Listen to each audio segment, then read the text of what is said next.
Bonjour, je vais vous corriger dans l'exercice. Donc là, si on compte le nombre de temps qui sont marqués ici, il y en a 9. Donc si je veux calculer la fonction de défaillance avec la méthode des rangs moyens, 9 plus 1, ça fait 10. Donc je réordonne tous les temps qui me sont donnés. Donc il y a les 9 temps qui sont ici, le temps de bon fonctionnement. Et ça va me donner la fonction de défaillance 1 sur 10, 2 sur 10, etc. Et comme R, c'est 1 moins F, j'obtiens les différentes valeurs qui sont ici. Bon, je pense qu'il n'y a pas de problème là-dessus. Donc, je vais sur la calculatrice et je le remontre un coup. Donc, sur L1, je marque mes temps. Sur L2, attention, je marque R de T. Et là, c'est donné dans l'exercice. Je vais marquer un changement de variable avec log de R de T. Donc, je sais le faire, je le refais un coup, on n'y voit rien.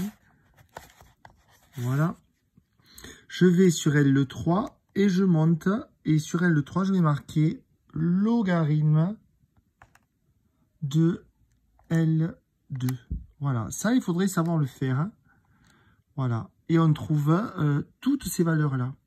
À partir de là, on me demande une droite de régression avec y égale at plus v. Donc, y, c'est dans L3 et le t, c'est dans L1. Donc, je vais dans stat, je le remontre ça, calcul, je vais dans ma ligne de régression et je mets L1, L3. Voilà. J'y vais. Bon, on est bien content puisque toujours pareil, on voit que le R est très proche de moins 1. Donc, ça justifie un très bon ajustement affine. Et si je relève les valeurs, donc j'ai Y qui est égal à moins 0,00, j'arrondis 4, T moins 0,006. Voilà, super. Donc, on a répondu à la question 1 en prenant les valeurs approchées de A égale B, moins 0,04 et B égale 0,06, donner l'expression de R de T.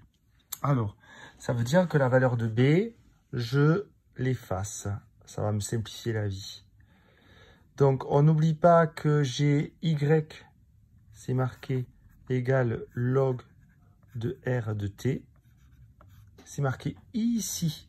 Donc, ça sera marqué le jour du CCF. Donc, vous marquez que Y, je le remplace par log de R de T. Donc, log de R de T est égal à moins 0,004 T. Et pour avoir R de T, il faut que je tue le log. Pour tuer le log, je fais une exponentielle à gauche. Et de ce fait, une exponentielle à droite. Donc, l'exponentielle log se tue, ça fait R de T est égal à exponentielle de moins 0,004 T. Et donc, on voit que le taux d'avarie, c'est la valeur sans le moins. Et là, le taux d'avarie, c'est 0,004. Bon, grosso modo, je vous explique l'idée. Ça s'appelle une loi exponentielle parce que si je regarde le nuage de points avec cette ligne et cette ligne, il n'est pas aligné le nuage du point. Donc, je fais un changement de variable avec un log. Et le log, ça me fait penser que pour le contrer, il va y avoir l'exponentielle. Voilà pourquoi ça va tomber sur une fonction de la forme exponentielle moins 0,004 t.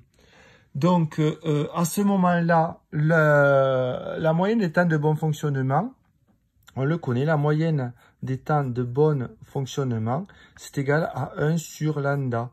Donc, c'est égal à 1 sur 0,004. Bon, ça, je ne sais pas le faire. Hein. Peut-être. Je n'ai pas envie, en tout cas. 0,04. 250. Voilà. Ça veut dire qu'on peut espérer en moyenne un bon fonctionnement. C'est en quelle unité le temps de bon fonctionnement en heure. Eh bien, on peut espérer que ça va fonctionner correctement 250 heures. Déterminer la périodicité de réglage basée sur une fiabilité de 80%. Eh bien, je veux que avoir R de T soit égal à 0,8. ça veut dire que exponentielle de moins 0,004t est égal à... alors, attends, on te dit égal de 0,8. Je vais faire un coup de log à droite et à gauche. Donc, ça me fait... Le log et l'exponentielle vont se tuer. Ça va faire moins 0,004t égale log de 0,8. Ça me fait t est égal à log de 0,8 sur moins a moins 0,004. Voilà, passez une bonne soirée, au revoir.